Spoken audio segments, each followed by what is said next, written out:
Hey, how's it going? Today I'm talking about proof of time half marathon training, week 1. This is Running to the Castle, a podcast for injury prone Run Disney runners on a journey to running magical miles. Join me, Dr. Allie, as I share the secrets I've gathered as a runner, doctor of physical therapy, and coach. You'll learn the exact ways I get my clients to the castle strong without feeling broken or held together with KT tape as they cross the finish line. So, if I haven't talked about it enough, I am training for a race to get a proof of time for a half marathon for Disney. And so I am training for a 10K race that is going to happen at the end of September, September 27th, I think. It's the last Sunday in September. It's here local to me. And so that's perfect. It looks like it's well supported, well organized. I am a little concerned that we are running on a shared space. It sounds like it's still open to the public, like it's a park. I don't know. We will find out. It's an out and back 3.1, out back 3.1. We'll see how it goes. But anyway, I'm training for it and it is May. So you may be thinking, Dr. Allie, that is a long, long time to train for a proof of time. Why, yes. Yes, it is. I would rather train a little bit longer and blow my results out of the water than push it too soon and panic, struggle, not get the proof of time. It's not the end of the world if I don't get the proof of time, but it will annoy me or it would annoy me if I decided like, okay, it's May something and I'm going to do one in June. Couple of reasons I'm not doing that is the biggest one is what I just said. Like I don't want too quick of a turnaround to try and get faster. And I am going to track my results as I go to see, okay, how long do I really need to knock off the time and get the proof of time pace, right? Like that was a lot of words, probably didn't make sense. Basically, like I'm going to track it every 6 weeks and see, okay, well, would I have a proof of time? Could I consider having a proof of time each month? Right? Like every 6 weeks. After 6 weeks, am I going to have it? After 12 weeks, am I going to have it? 18 weeks, am I going to have it? After 24 weeks, am I going to have it? Like, at what point do I have that proof of time? Because then that translates to you. I can say from this study of one, now remember, this is a case study. This is a single person. It's not until I start using this same process with multiple dozens of people that I can say, this works for sure, right? But I can say, this is what worked for me. This is how long it took me. So then you can have realistic results, right? Like if you were to decide to do a 10K in a month for a proof of time for a half marathon and you don't already have that proof of time, my gut says right now that's not enough time to get you that pace. Now, if you're like seconds away, okay, maybe, right? But I want to make sure that I did my due diligence. I did everything I could. So I looked for something that was at least 3 months out, but I was looking in April and I wanted it to be local. So 3 months out from April, if anybody can count on a calendar, May, June, July, do you think I want to run 6.2 miles in 120-degree weather? Now, you may be thinking, yeah, but you could get a 10K that's at like 7 in the morning. Yes, 7 in the morning in July in Las Vegas is 95 degrees. Is it still okay weather for me? Absolutely. Like today when I went for my run, it was like 85 degrees when it ended. I was wearing my long leggings. I actually, if you're watching this on video, I actually haven't even showered yet from my workout. I am wearing a tank top, but I wear my thin UV shirt over it. I wear a tank top just so that I find that the sleeves of shirts, just as I run more and more, if I'm also wearing my UV shirt, just ride up in my armpits and it annoys me. So I just wear a tank top underneath to allow it. Not because I'm going to take off the UV shirt and the tank top's going to be, my backup for cooler weather. No, it's the UV shirt is not coming off. This just happens to be a zip up that is a very nice material. I really like it. It's super light. I don't feel extra hot in it. Like people will ask me, well, you're wearing long sleeves and a hood and it's 85 degrees out. Aren't you boiling? No, I am no hotter than I would be with just the tank top on. Like the parts of me that are sweating are the same parts of me that would sweat if I was just wearing a tank top. And it's like the band of my bra, it's the band of my leggings, and the small of my back. That's what's sweating. And that would sweat anyway. So, anyway, not to say that 95 degrees in July, like that I won't go for some kind of run then, but I'm not going for a proof of time at that temperature at that time of year. So that means I need to push it out further or I need to rein it in. And we just talked about I don't want to rein it in. I don't want to cut down that time and do it at the end of May, which will still be hot because it hit 101 earlier this week, right? Like not no good. But September, that will be nicer. It will still probably be like 80 degrees at 7 o'clock when we start. But I need to get the proof of time. It needs to be done in 1 hour, 7 minutes, and 59 seconds.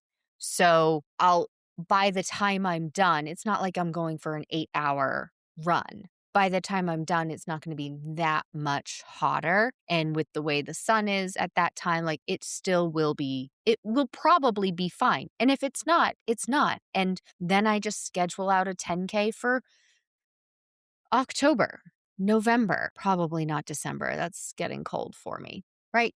But this is some trial. I've never gone for a proof of time before. I've never felt the need to. I actually don't feel the quote unquote need to now. This is an experiment to see what does it take to do this, right? Because I run like a 3.5 hour marathon. That is not even close to correct. None of those numbers were what I meant to say. And I didn't mean to say a marathon. No, I run a 3 hour, 5 minute half marathon. I'm leaving it in. I keep it real here. Those words were a jumble. I don't know where those words came from. But I'm not super speedy. Now, of course, some of those were bathroom breaks because hello, if you've met me, like the tiniest bladder ever. I peed 2 or 3 times on the 10 miler at Springtime Surprise and I had to go catch up with the people. I think I told this story. I had to pee a couple of times. And so then I was like, "Oh, I'll catch up with you." And at one point I blew past the runners I was pacing on the 10 miler. And we will just blame my teeny tiny bladder and me being oblivious or something. But they saw me running by and they're like, "Oh, look at her. She's booking it." As I'm like texting them, "Where are you? I can't find you." So if you two are listening, I still find that hilarious. And I'm so sorry. I'm so sorry that I lost you. And I blew past them for like a mile. I had to stop around mile 7 or so and wait for them because I was like, "Oh my God, I'm such an idiot. Such an idiot." But we'll blame my tiny bladder. Could I have held it? Probably, but that's just makes you uncomfortable. I don't want to be uncomfortable anyway. So now I'm training for this proof of time 10K race. And if you are new here, I recommend training for the shortest distance that can get you a proof of time for whatever distance it is that you want. So for a half marathon, you could do a full marathon. You could do a half marathon, or you could do a 10 miler or a 10K. Why not just go for the 10K? It's less strain on your body. It's fewer weeks or months training. And the end result, like the actual race, is shorter. Why put your body through that? Now, of course, if you happen to be in a race for a half marathon, and it is like it's a half marathon, and you happen to get a proof of time, great. Love it. Love it. Use it. Don't try and get a better a better proof of time with a 10K unless you like really want to, but if you have it, you have it, use it. And then for a marathon, the shortest distance would be a 10 miler. You could use a full marathon. You could use a half marathon. You could use a 10 miler. Why not just go for the 10 miler? Now, you do have to have a chip timed race. You can't just go out for a run and use the stats on your watch. runDisney does not take that, but it has to be chipped timed. And so just make sure that the race that you're signing up for has that. So, anyway, last week I started training for this proof of time. So, how did week 1 go and what did I do? I'm going to give a week by play by play, however we want to say that. Um, as long as you're interested. If this is not interesting and people are skipping through, I'm gonna stop the series.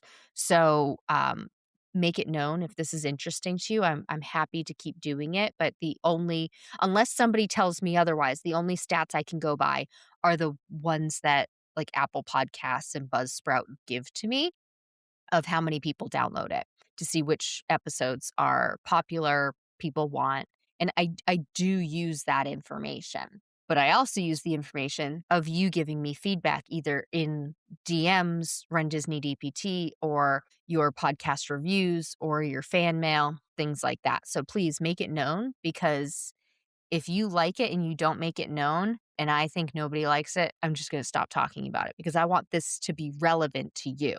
If it's not relevant, I don't need to talk to just to talk. So, how did it go? What did I do? So, first off, I planned it all out. I used my training spreadsheet that I use for my runners. So, my runners in Stronger, Faster Finisher, my one on one runners, I use the same spreadsheet. I put my race dates in there. I put when my training starts, and that was May 4th, the week of May 4th. I have my training start on Mondays. May 4th it is. So I have my skeleton training plan of speed workouts on Monday and Wednesday, cross training on Tuesday and Saturday, long run on Friday, and rest days on Thursday and Sunday. And that may actually change because right now I have my rest day be on Thursday because Thursday mornings typically were busier for us and it just wasn't possible for me to work out. So I made that a rest day. But that day may be switching to Tuesday. So I may switch and make Tuesday be a rest day and Thursday potentially be a cross training day. But that would mean 4 workout days in a row. I'm not thrilled with that. So right now, as it stands, it's 3 workout days in a row, then a rest day, then 2 workout days in a row, and then a rest day. I think that's a really good balance. So I may just kind of suck up Tuesdays and see how it is. I like Sundays as a rest day because if we're going to do something with family, it's usually on Sunday. It's always changeable. And that's why I say it's my skeleton. Like that's what I anticipate being what I will do week to week. But within the week, as long as I'm following the rule of 2 rest days, 2 speed workout days, 1 long run day, and 2 cross training days, most weeks, then I'm good. Some weeks I might have an extra rest day. Some weeks I might have to cut down on a rest day because the following week I need to add an extra rest day, like if I'm traveling or health stuff with Royal, busy weeks, doctor's appointments, dentist appointments, vet appointments, whatever it is. Maybe I know that I actually do need Tuesday to be a rest day, but I also still need Thursday and Sunday to be a rest day. So I might do an extra workout the week before to, if I can, to balance it out. But also, I can just do my normal week and then the following week when it's busy. So what if I miss a cross training day? So what if I miss 1 speed workout? One is not going to kill your momentum. It's not going to kill your ability to get faster, cross the finish line, or anything like that. It's when it happens week after week. And if it's happening week after week, I hold your hand while I say this. I say this in the kindest way possible. If week after week you cannot consistently do every workout that you have planned out here with 2 cross training, 2 speed, 1 long run, and 2 rest days, then something is not right. You either haven't been honest with yourself about what you realistically can do, like with however your life is going on, or you're not being honest with yourself about what you like to do and what you will be motivated to do. Like, as an example, if you say you're going to go ride a bike for cross training, but you hate riding bikes and you just chose that because that's what you see everybody else do for cross training, but you would rather walk. Well, if you don't like the thing, you're going to skip it every single time. So you need to be honest with yourself about what you realistically like, not just based on what other people say you should be doing. Like for cross training for my clients in Stronger, Faster, Finisher, I think I have like 8 options this next round. Like you could do paced walking, you could do incline walking, you could do the rower, like the erg, you could do a stationary bike like a Peloton or a spin class, you could ride a bike outside, you could use the elliptical, you can use the arc trainer, you can swim, you can play another sport, you can use the stair stepper. Which one do you like? Which one do you have access to? And which one are you going to actually use? It doesn't matter to me. The most important thing is which one are you going to do regularly? And maybe you don't like doing the same thing every time. Maybe you need riding a bike on Tuesday and paced walking on Saturday. Okay, great, great. Or what if you aren't consistently getting to the workouts, but you do like the workouts? Are you being realistic and honest with yourself about what your family life or your work life actually allows you to do?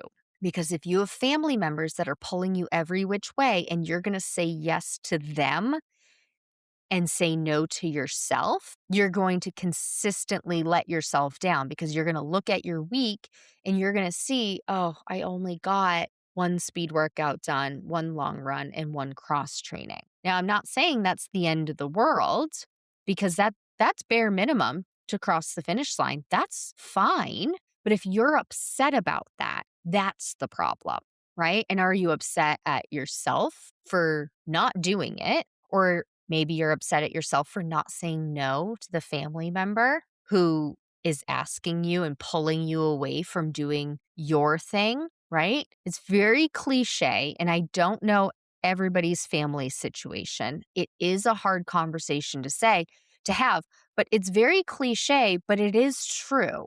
Like you have to put your mask on first before you can put somebody else's mask on them. That comes from like planes, right? Like if the mask falls out of the ceiling of the airplane because it's lost pressure and the oxygen mask drops down, they all say put your mask on first before helping somebody else. Because if you're trying to put on somebody else's mask to help them, but you run out of oxygen, you're going to die first. And I'm not saying like don't put the other person's mask on, but you have to have to help yourself first before you can help anybody else. Because if your mental health starts taking a toll down the line, you're also not going to be able to help them. Or if your physical health takes a toll, then you also aren't going to be able to help them either down the line. And maybe it's not that you can do a full 45-minute workout. Maybe you split the difference and you do what's half of 45 minutes, right? Like 22 and a half minutes of a workout instead of 45. 22 and a half, that's great. And then you just be realistic with yourself. Okay, I got something done, right? Your week to week may change. It's only a problem when it is happening week after week and you're consistently missing multiple workouts, you're consistently missing the same kind of workout. If you're missing the same kind of workout each week, it's either a scheduling issue or it's a you don't like that workout issue. And you just need to be honest with yourself on what kind of workout you're going to do. Okay? So, Anyway, my skeleton is Monday, Wednesday speed workouts, Tuesday, Saturday cross training, which for me is paced walking right now, Friday long run, Thursday rest day, Sunday rest day. So last week I did my pace testing. So the first thing I do whenever I start a new training block, whether the training block is training for a race, I pace test, or if it's training for this speed workout. Now, notice how I'm saying that just a little bit differently. That's another way that I keep myself interested in training. I frame it differently. Now, you know that I have 5 phases to a successful running journey. And some of these phases are related to each other, like training for a race is related to the taper phase, is related to the race phase, right? Then we have rest and recovery, and then we have the build phase. So the build phase is what I'm in right now. Build, you can build strength and you can build speed workouts. And the strength actually helps the speed workouts. Now, you may know I don't really care for strength. I just don't. I would much rather run. However, I want to get faster. And as I'm getting older, as all people are getting older, especially women, I will lose muscle mass. I will lose bone density. And I can combat that by increasing my skeletal muscle and how much, like how strong I am, how much I can lift. Plus, I need to be able to lift and carry Levi. Plus, I need to be able to put my 45-pound carry-on bag overhead in the airplane overhead bin. And that's what really catapulted this new strength journey. But anyway, strength is a nice to have. It's not a need to have for most runners to cross the finish line. But if you do want to get faster, strength is a component of that. And so I am working on speed and strength in my build phase. And to keep it interesting, I decided to make it a proof of time training block. It's 5 months long, but I'm breaking it up. I'm doing strength workouts, heavy strength workouts for 3 months. And I'm doing the speed workouts and I'm checking my pace with pace testing at the beginning. And then it's about every 7 weeks. So you need 6 weeks worth of the speed workouts. So that first week maybe doesn't have any speed workouts. So then on that 7th week, you can pace test again. So I pace tested. I did it on the treadmill and I'm using new intervals. So I'm doing 3 minutes running, 1 minute walking. Whereas before I was doing 10 minutes running, 5 to 10 minutes of walking. And I was noticing the whole reason I'm changing is because I was noticing myself getting bored and getting annoyed during my running portion. It would hit like 5 minutes and I'd be like, when can I walk? Like, not because I needed to, but because I was just like bored of running and I wanted to change it up.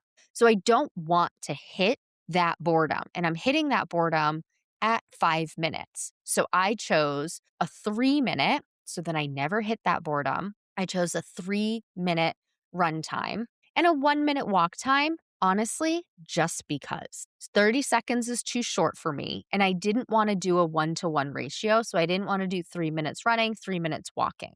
And then I was like, well, why don't I just try 1 minute and we will see how it goes. I may change it. So new pace testing. So Monday, I took Levi for a safari. He was tired. We went to the nursery the Saturday before to go pick out some plants and trees and things like that. And we brought Levi, and he was just exhausted. So he didn't really want to walk too much. I ate my breakfast, oatmeal with some protein, peanut butter powder, applesauce, and a Pear's cup for breakfast. Drank a Coke for some caffeine and carbs. And then I chose my paces based on what historically I would have. I don't know if you want to know my paces, but I decided to do 5.5 miles per hour for my easy pace, 6.7 for my moderate pace, and 8.5 for my hard pace. I got nervous choosing that 8.5. I was worried that the treadmill was going to take me for a ride. And basically, I was going to fly off of it before I ever actually set the 8.5 mile per hour pace. So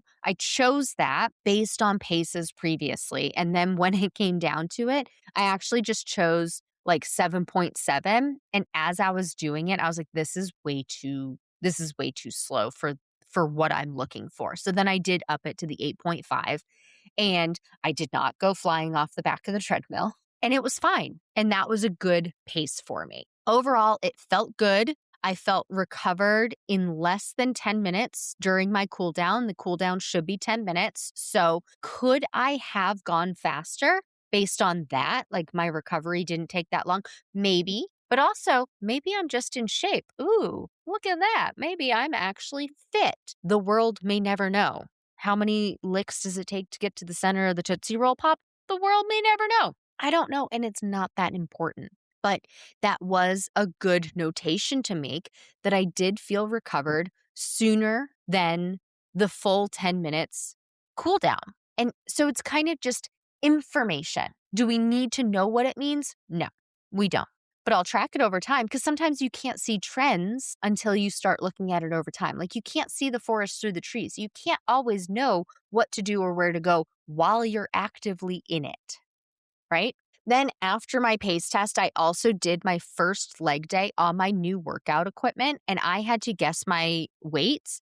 That was terrible. So I will be doing a 1 rep max test. So that's what I recommend my runners do. And I do it myself, but I'm following somebody else's strength training program right now. And they have different recommendations on how they do it. Neither mine nor theirs is wrong. It's different. It's just another way of looking at it.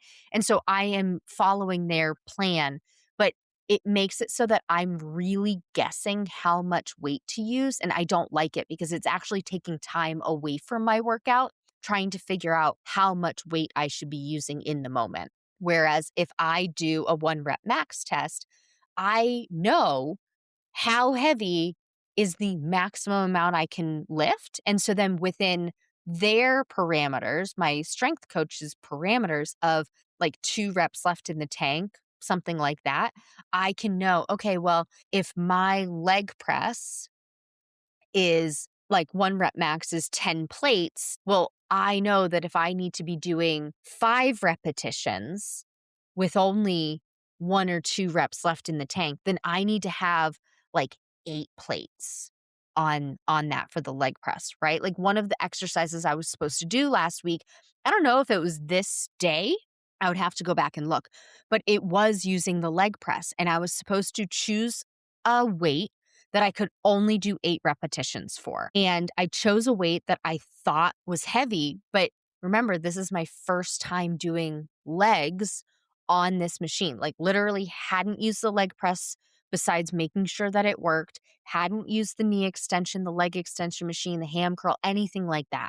And so I was completely guessing and I could have done way more than 8 reps, but I was like, well, I've already done it. Like I've already done the workout. So I'm not going to add more weight and try and get the 8 reps because then that may hinder or disrupt what the rest of the workout is. So now I take that information and I move it forward for next week, this week. And so I did 8 reps and then I was supposed to drop the weight by 10%. Now on the plates, I don't know what if I'm actually dropping it 10%, but I just dropped it by 1 plate. Friend, I did 80. I was supposed to do AMRAP. So as many reps as possible. I did 80 and then I finally said, my legs are getting a little tired and I'm bored. So I stopped at 80 and then I dropped it again for the next set and I did 100 and I literally stopped it because I was bored. And so what am I supposed to do? I'm in it. It it is what it is, but that's where doing a 1 rep max test comes in. And so I will be doing that in the future. I'll talk about that next week or maybe the week after. I think I'm going to have to split it because doing a 1 rep max test, it's going to take me 1 to 2 hours per workout to figure it out. And I will talk about it once I've done all of them. It's probably going to take me 4 workouts to do, which means it may take me 2 to 4 weeks to do. So anyway, I felt like afterward, I felt like I had eaten so much for the day, not because I was super hungry, but I'm trying to track my macros as part of this strength training. I'm trying to get more protein in and make sure that my carbs are appropriate and everything. And I had to force myself to eat by the end of the day. I was just like shoving food in my mouth. I don't I don't have food noise. I never think about food. I'm one of those people that people don't understand where I just like forget to eat. And then I'm like, okay, well, I guess I'm hungry. I guess I need to eat something. And so I was just like forcing food in by the end of the day on Monday. So anyway, then the next day I did cross training. I was sore and it was interesting. My adductors, so your inner thigh, and my hamstrings, so back of the thigh, those were both pretty sore when I would squat down or unload the dishwasher. Otherwise, they didn't feel that sore and they really weren't super limiting. But it was interesting to note based on the day before the workout from the day before, where I was sore.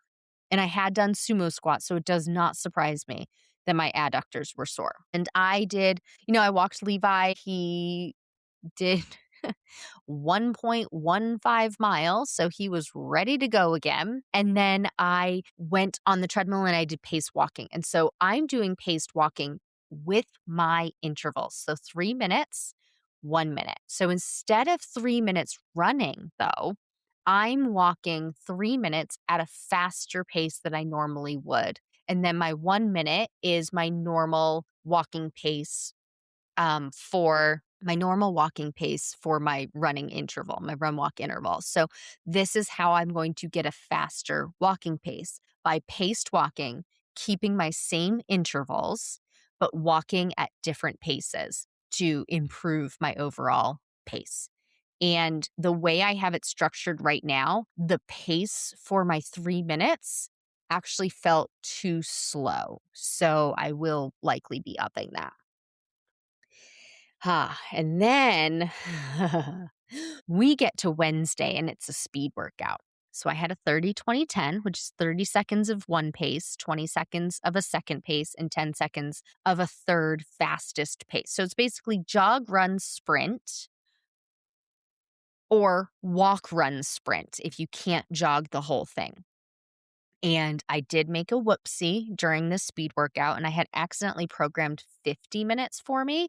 I did catch it while I was in the workout. And I was like, thank goodness I caught this. And I didn't just keep going because that would have been miserable. That would have been awful. And so with 30-20-10, you start off with a 10-minute warm up, run the easy pace for 5 minutes. So that includes my run walk interval. So it's 3 minutes of running, 1 minute of walking, but that's only 4 minutes, friend. So what did I do? I just added 1 minute of running my easy pace after for a total of 5 minutes. It's a perfect way to adjust it. Okay. And then it's jog, run, sprint. So jog 30 seconds, run 20 seconds, sprint for 10 seconds. And I do it based off my pace testing. So I knew exactly what to do. I did it on the treadmill. And because I'm running it on the treadmill, I also added in a ramp up accommodation time. So meaning the amount of time it will take for the treadmill to change paces, either get faster between the jog, the run, and the run to the sprint, or get slower from the sprint to the jog. So here's where Apple Watch was not great. And I have no idea if Garmin would be different because I don't have a Garmin. But what I decided to do was, because I wanted to keep my actual paces separate, like in my watch, the different segments, I'm not going to do that next time. And here's why. So what I did was I added a 4-second ramp up before the jog, a 4-second ramp up between the jog and the run, and a 4-second ramp up between the run and the sprint. And then from sprint to jog, I have that 4-second ramp up right before the jog. So it all works out. The treadmill took the longest to change speeds from sprint down to jog or sprint down to walk when I got to the walking segment. So that 4 seconds before the jog, that was accurate. I needed that. But I did not need 4 seconds for run and I did not need 4 seconds for sprint. So it meant I was sprinting for longer than I needed to. And I felt like I was going to die. You know how I say you're gonna curse me on your speed workouts? I was sitting there cursing myself. At one point, I had to jump off the treadmill and just put my feet on the sides because the sprint was going too fast, and I really felt like I was gonna fly off the back of it. But I hadn't changed the pace. It's just how tired I was, and the fact that the changeover wasn't happening fast enough for my liking. Now, was it not actually happening fast enough, or mentally was I thinking that it was just so slow because I was so tired? Again, the world may never know. I don't know. I'm gonna try something different the next time I do a 30-20-10, where I'm not going to have specific 4 seconds between. I'm going to add it to the workout. So instead of the jog being 30 seconds, the jog's going to be 34 seconds. I'm also going to go down for between the jog and the run. It's going to be a 2-second ramp up. And for run to sprint, it's going to be a 1-second ramp up. So I will do the run for 22 seconds, the sprint for 11 seconds. And we're going to go from there. We're going to try it out. But as I was getting further and further into the workout, and this is why I don't know if it was delayed on my watch or if I was just exhausted, because it happened. I noticed it later in my workout where it felt like my watch should have buzzed me saying, now it's time to switch, but it felt like it was super delayed. And I couldn't like look down at my watch and really see it because I'm just running so fast. So take it for me. If I've said in the past to do a separate ramp up for the 30-20-10, don't do it. Just add the seconds on to each of the intervals because it just didn't work out well for me. And then on top of that, I noticed I had 5 rounds of 30-20-10 instead of just 4. I was like, what the hell is going on? This sucks. Why do I have so many? And then I figured it out because each total segment is 5 minutes. So if I have an easy 5 minutes at the beginning, plus a warm up and a cool down that are each 10 minutes. So that's 25 minutes right there. For a 45-minute workout, I should only have 4 30-20-10 segments. I have it like that for easy math so that I can look at it and be like 1, 2, 3, 4 times 5, that's 20 minutes. And I looked at it and go 1, 2, 3, 4, 5. So I just cut it short. I did not do those.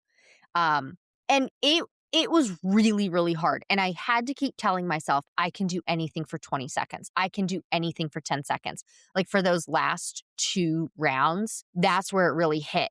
And remember this, if you've never done a 30-20-10 before, the first round of 30-20-10, most runners say to themselves, well, this is too easy. I should ramp it up. Friend, don't.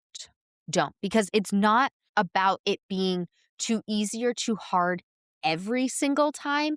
It's cumulatively, right? It's after doing so many rounds of it.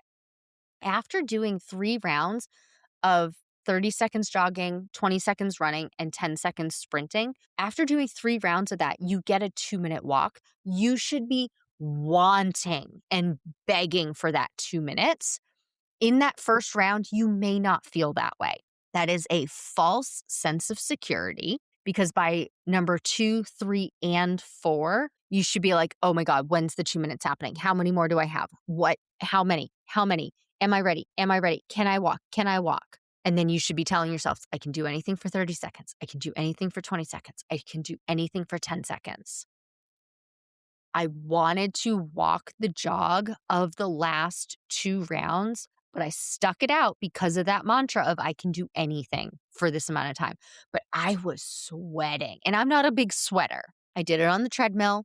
I did have the fan on full blast, but next time I will have my standing fan with me, and I will be using that standing fan on me. I have been since, just for the other workouts. It's getting hot in the garage too. It's like 80 degrees in the garage, but having my fan on me, that's fine. Um, I also bought a thermometer for the garage, so now I know what the temperature is. I didn't have it when I did this workout. And then what did I do? How did I keep myself entertained? Well, besides like feeling like I was going to die and that entertaining me in itself, I watched the Eras Tour by Taylor Swift, and it did start off too slow for me. It was the Lover set when I was starting, the 30-20-10. And for anybody who's not a Taylor Swift fan, that's just it's a lot of slow music besides a handful of songs, but it actually was Lover. And that was just too slow to start running at. So I'm gonna have to start maybe I'll start off with The Man or You Need to Calm Down or something like that because it was just too slow. Thursday was a rest day. Long run Friday. This sucked. This was awful. It felt so incredibly hard. And I don't know if it was the temperature. It was 78 degrees when I started at 7:55, 84 when I finished. It took 1 hour and 8 minutes. So it took the amount of time that my 10K should take. And I ran 4 miles plus half a mile warm up, half a mile cool down. So in total, it was 5 miles. I need to knock off 1.2 miles in that same time frame just to give some perspective on what we're working on here. But again, it was an easy long run. It was supposed to be super duper slow, and I nailed it on the timing. It took me an hour, 8 minutes, and like 43 seconds, and it should have taken me 1 hour, 8 minutes. I'd say I nailed it. 43 seconds off, that's right on the money. But I don't know, was it the combo of the new paces? Because remember, I just pace tested. And so this is actually a faster, easy pace than I typically do. And I was trying to hit my average run pace, like the average pace um, between run and walk was supposed to be 12 minutes per mile, which meant that with my 17 and 8 seconds per mile walk, I was supposed to be running 10:55. So that's faster than I normally would do. Like previously, I was doing like 12-minute per mile. Now, I didn't necessarily get that whole minute faster. Maybe I did, but I like to take my easy runs slow, as I recommend you do. Based on my pace testing, the 10:55 for me right now is actually still slow, but I don't know, it just felt hard. I did the new intervals, the 3-minute one. I had the heat, it was outside versus on the treadmill. The whole combo of it just made it harder. I did hit the average pace because I did hit my time frame. Overall, it was doable, but I I should try and do I said, like, I'm reading my notes here, that I should try and do a slower pace and see if that feels better. And spoiler alert for week 2, it did. But I also used my pace alert on my Apple Watch. And for miles 1 and 2, I had it alert me for my current pace to be between 10:30 and 11:10. And for the last 2 miles, I had it alert me for the overall average pace, still between 10:30 and 11:10. With the current pace alert, I was constantly alerted. I would be told I was going too slow, then I'd be told I was going too fast, then I was told I was going too slow because I was trying to adjust it.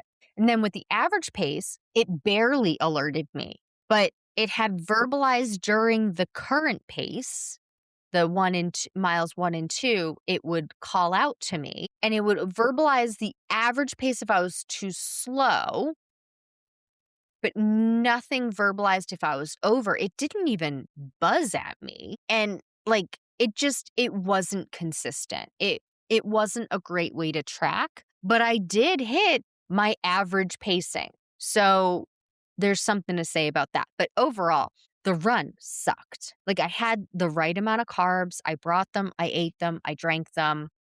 It wasn't going uphill too much. It I don't know what it was. It just wasn't great. So stay tuned for week 2 to see how things changed and whether that was better or worse. Saturday was supposed to be a cross training day, but I went to an Aces game, the Las Vegas Aces, WNBA. We are season ticket holders. We actually don't get to go to a lot of games. A lot of games are late at night, quote unquote, late at night. They start at 7 p.m. But for your girl, when she goes to bed at 8 or 8:30, that's just too late. We aren't even at halftime yet. And it's a 30-minute drive to the arena, then parking and all that. And then, like, some days we go to bed at 7. It all depends on how Royal's feeling. And It was a Saturday game. It was new season opener. It was a lot of fun, and it was at T-Mobile Arena, which normally it's at Michelob Ultra, which is in Mandalay Bay. This was at T-Mobile Arena. I don't know if it was sold out, but it was close to it. And because we're season ticket holders, we had, like, I don't know what they call it, like, lounge access? Like, we had a private bar area and a private snack area, private bathrooms. Like, it was for the whole section, so it wasn't just, like, a small amount of people. It was still a lot of people, but it was so great.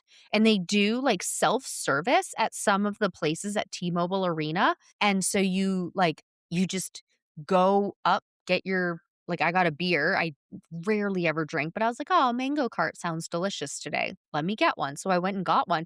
You just grab it out of the fridge, scan it yourself, and there's an attendant there, but they don't, like, touch anything, and I had no line, and she was like, "You just need to open your drink before you go back to your seat." And I was like, "Oh, that's fine. That's no problem." Because of course, they don't want people throwing a full bottle or can onto the court, right? So anyway, did that. But I used all of the walking that I was doing for that Aces game because it's far from the parking garage. You have to we parked at Aria, so that's across the street, and like it's literally just across the street. It is super close, but then you have to walk through the arena, walk through security, go find your seat and everything like that. And so because I knew I would have all of this walking, I did not set aside a separate time to do my 45-minute cross training paced walking. I didn't need to because the idea of cross training, now you can't do this every single week, but the idea of cross training is you're doing another activity to keep yourself moving and work your heart and your lungs. Now, of course, this pace that I was probably walking, which was Royal's pace, so it was slower than a paced walk normally would be. It it kept me moving, but I wouldn't have swapped that out for a speed workout. But every once in a while, swapping out a cross training for an activity that you are already going to do that involves you moving around a lot, totally A-okay. That's what I did. And then Sunday, well, I had a bad day. So Sunday was Mother's Day, and, I didn't have a bad day because it was Mother's Day. I had a bad day because of the one beer I drank, and it's one of those big cans, so I think it's 25 ounces.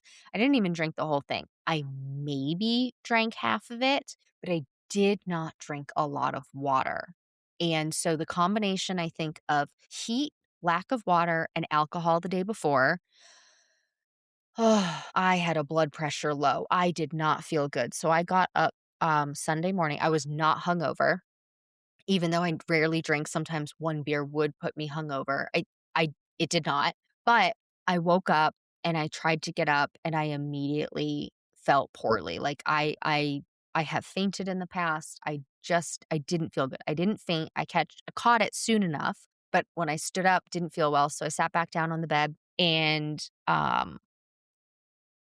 got my coffee eventually, drank some water eventually, and took my blood pressure. And my blood pressure was all over the place. At one point, it was 83 over 58. I think the highest it got all day, and this was by the end of the day, is 115 over 65, which is pretty normal for me, but I still would have liked to have overshot on the blood pressure. But so I spent all morning just trying to take in electrolytes, take in fluids, and get my blood pressure back up. We went to Royal's sister's house for Mother's Day, hung out with my nephew, Royal's parents, Royal's sister, her fiance. It was overall a good day, but I was taking in salt pills. I was drinking soda. We stopped at McDonald's on the way and I got a cheeseburger and fries.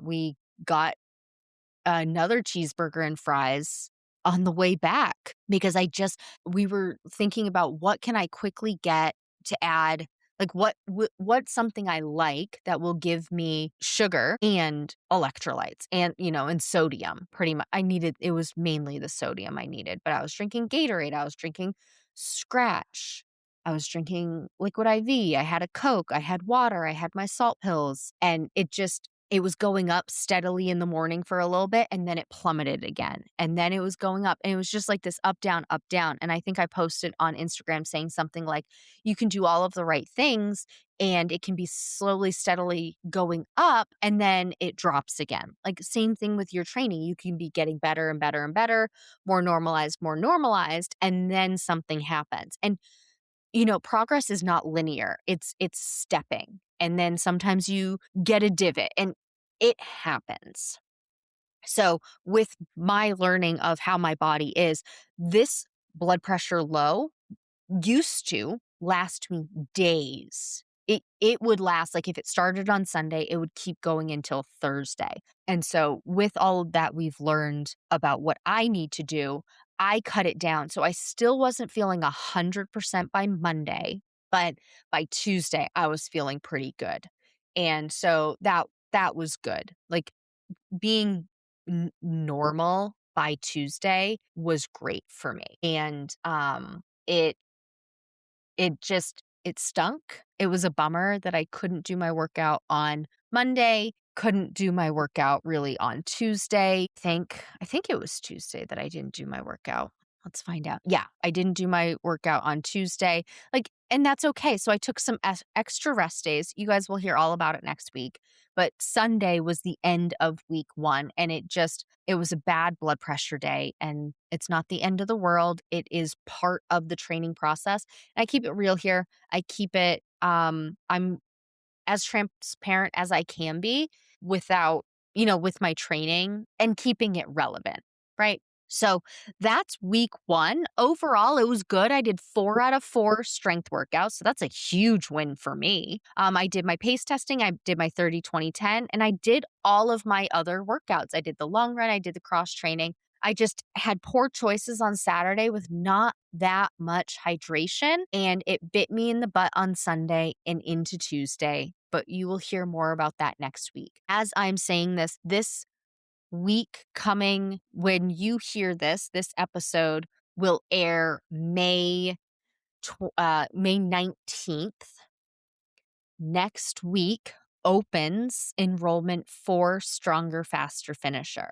So if this type of workout sounds right up your alley, if the information and the way I recommend training sounds like something matches with the way you want to train so that you can cross the finish line ahead of the balloon ladies, have more time for character stops, castle photos, or just have more energy to enjoy Disney parks after your races, I invite you to join Stronger, Faster, Finisher, because the way I train myself is also how I recommend my clients train. If I'm not willing to do it myself, I'm not going to recommend somebody else do it. And so with that, I invite you for Stronger, Faster, Finisher. The waitlist closes May 25th because enrollment for waitlisters starts May 26th. And waitlist members get priority pricing and first dibs. So if you're not on the waitlist and you want to join, you are interested, go to the link in the show notes to join the waitlist now. Please take what you've learned in this episode and use it to adjust your strategy for your Run Disney race training. It's not about doing more. It's about doing the right things in the right balance so you can finish strong, not broken. And if you want personalized guidance specific to your race, your injury history, your running background, and your goals, that's exactly what we do inside Stronger, Faster, Finisher. You'll get step-by-step instructions and a proven system to help you train smarter from start to finish. Join the waitlist today to be the first to know when it opens next. That's all for now. Talk to you soon.